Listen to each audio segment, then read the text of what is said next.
Welcome to the Storytellers, the radio show and podcast that features those who choose to leave their mark on the world through the art of story. I'm your host, Grace Sammon. I look forward to our time together today. Now, let's meet our storyteller. Hello, and welcome to the Storytellers. Almost 3 million copies of Josie Brown's 36 and counting novels are in the hands of readers.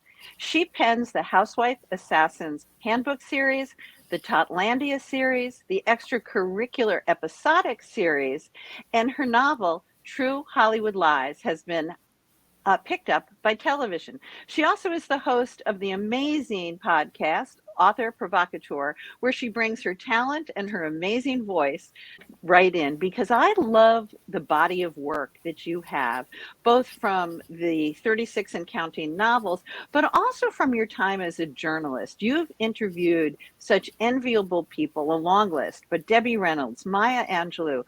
Why are both aspects of storytelling so important to you? I guess it started in childhood, like it usually does with all of us. I was the voracious reader who would check out, a bazillion books from the library every summer, when they allowed you to go in and do that, and from my school. And I started writing because I was originally in advertising. And though I was on the account side, I was married to a creative director. And when we decided to leave the business and freelance, we were doing a lot of branding, and I was taking in more of the advertising, writing as well. So then we decided we had opportunities to write for magazines. So we ended up doing a lot of feature interviews, profiles. I interviewed Kenneth Branagh, who just won, by the way, the BAFTA. So, my! Yes, it was this past couple of days ago, I guess. So I'm just real excited that I had these opportunities. But it was interesting. We were working with a particular client doing his branding on his book, and I was close to his wife. It was John Gray of Men Are From Mars, Women Are From Venus. And we were taking a walk one day, and she said, and I was complaining because I said, as much as I love what I do for John and our other clients, I said, I want to write fiction. And she stopped me in the middle of the hill that we were on. And she said, Josie, you've been saying that ever since I've known you. Just do it. And she encouraged me. And Bonnie has passed by now, has passed now. So it's kind of sad. But that was, to me, every time I start writing a new book, I think of her, because I wouldn't be doing this if it wasn't for her. That's such a gift when you have that one friend who can give you a lifelong gift, in your case, that you finally found your voice and your feet and your fingers on the typewriter in 36 books. So that's lovely that we can honor her here today as well. Do you like both sides of storytelling? Because you still do it with your podcast. Yes, I do. I love to hear the process of authors like you, Grace, who just get the kernel of an idea and then run with it and make beautiful characters out of it. How many people are doing this all over the world? We know that. But when you pick up somebody's author's voice in your ear and it resonates with you, you want to keep reading them. And I've been very, very blessed with enough people who have picked up my books or who have reached out to me and said, wow, I loved your book. I cried. I had one after I guess it was my fourth book. I had somebody write me, a total stranger, a reader, who said, I read the second chapter of your book, and that was me and my husband. And I cried as I read it. And I was so, so touched about that. I wrote a blog post about something else I had read in the newspaper, where there was a mother who had some mental health issues and ended up taking her son and herself. And her sister reached out to me because I'd written, there are two sides to this story. Something was happening with his mom. And I went through what I felt was, where we should show compassion. Obviously, it was a sad situation. And the sister reached out and said, this is a blog, right? I don't expect anybody to read my blogs. So it's sort of but they do. Yeah, but they do. Yeah. You don't know who's reading you or why they're reading you. But what you love is the fact that they are reading you. And I have been very lucky in that regard, that for some reason my voice has been resonating, just like I know yours has, because of the same amount of kudos that you get from your readers. Well, thank you. I would not put us in the same camp, but I would love to be in your camp. Grace, Josie, I I'm would. thank you. I'm fascinated by writing in series. People have said to me, is there going to be another in my sequence? And there may or they may not. But I have always been told, and authors always say, write the story you have to tell. So you have the stories you have to tell, but you also have these set of varied characters. How do you know when it's a standalone and it's a series, and whether it is plot driven or character driven? Where do you put those bins? Um, you know, um, Episodic series has been cyclical. Like in the 1850s, we had Dickens, and then it essentially came back with the detective novels, and more Mhm. so with the detective novels now, as you see. But I have, like we all do, we have other stories inside of us. Originally, extracurricular was going to be one book, but it was such a big story that it ended up being three books. So I ended up breaking it out that way. And but some of my standalones, like the True Hollywood Lies books, are standalones. The Believe it or not, there's two of them because they're really two different stories, but I've kind of bundled them together for readers. Mhm. And also Secret Lives of Husbands and Wives. That was meant totally as a standalone, and I would not pick it up today as anything else, just because I know I told the story. I told exactly where I wanted it to go. I left people with a satisfying ending. They can imagine that these people went on with their lives and they don't have to hear any more about them. But I love them, and I'm glad people have liked them too. So in your other series, though, the Housewife Assassin's Handbook, that just keeps going. How do you know how long that will go? That will go until my readers tell me they don't want to read it anymore. And instead, what I get, which is such an honor, is readers saying, I can't wait for the next one. So I'm always thinking, well, I do have I have a file, a Donna file, and the world keeps giving me plots, sadly, but truly, because it is about espionage and it is about international, affairs. So Uh-huh. I have no end of stories that I can go, and I'm a researcher by heart, and by trade. So I do a deep dive on every plot point or every premise that I come up with. I go, okay, so where am I going with this? Like the latest book was called Anti-Social Media Tips, and in essence, social media gives us a lot of places to go. And I personally am not. I hate social media, and I think we all do to some extent. I don't see the necessary fun in it, but I know I have to do it. So I built my story around the fact that these people who make a living do it, and how they had to infiltrate a particular junket where all these people were, and who, in essence, was sending secret messages to our enemies via social media, which really happens. So, there's so many ways to do that kind of covert messaging. And I love that you both had the book, have this focus, and that you said out loud that we all hate social media because because I came so late to this social media world, and absolutely believed when I wrote my fourth book and first novel, oh, it will just be picked up magically. Morgan Freeman will be the guy, and everything will be perfect. And then apparently social media happened, and I am very grateful for it. I have really developed true friends, real friends. I thought that was very silly before. You and I met through the Bookish Road Trip, which we are both moderators on. So social media is both an angel and devil in our lives. I But agree. one I agree. Yeah. one of the things we try to accomplish over on our Facebook and our Instagram accounts on Bookish Road Trip is to be very reader focused. And you're one of the first people, I think, who really talked about that to me. Obviously, when authors that I have on the show, they talk about writing the story that they need to write. They talk about loving to engage with readers. But you have readers in mind when you write differently than I think many authors do. How How does that get expressed for you, and how did you learn that? I learned it, I have to go, lean back on my advertising background, because the consumer is who you're trying to please in every way, shape, or form. In advertising, you have, the 5 Ps, place, product, promotion, production, there are 5 of them. I forget what they are now. Price, maybe price. Price, ding. Okay. And I should have known you would know this, darling. I So, made it up.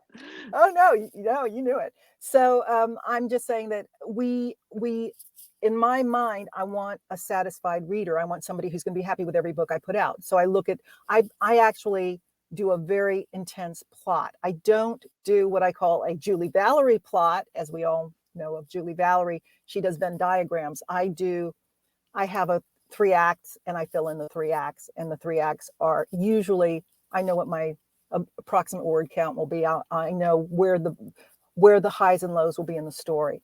And I love that, because I'm saying, if I were reading this book, where would I want to see the action ratcheted up, or the emotion ratcheted up?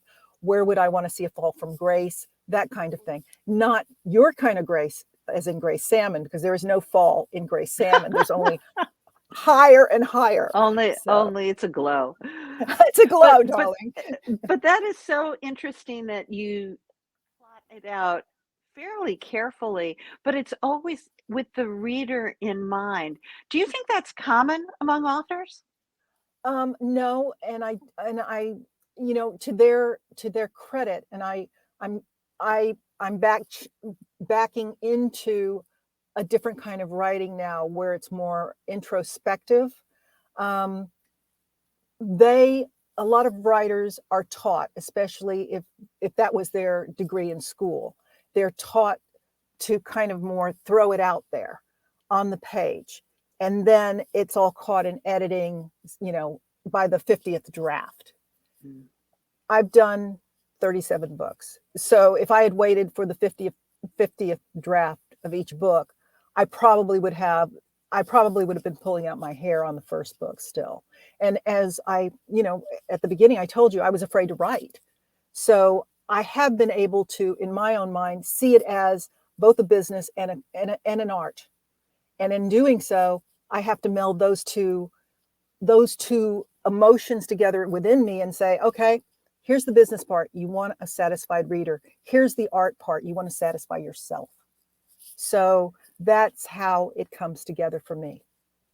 That's going to be a big takeaway from me as I continue my writing, because I love that the reader is our consumer. I know that intellectually, but I don't know that my fingers had figured that out in my writing. So thank you for that, Jewel.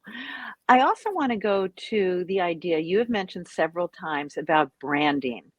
Many people don't understand what that means. As an author, certainly from the advertising world, they know what a Pepsi or a Starbucks or even now Target, the ones that have no more names on them, just the symbols.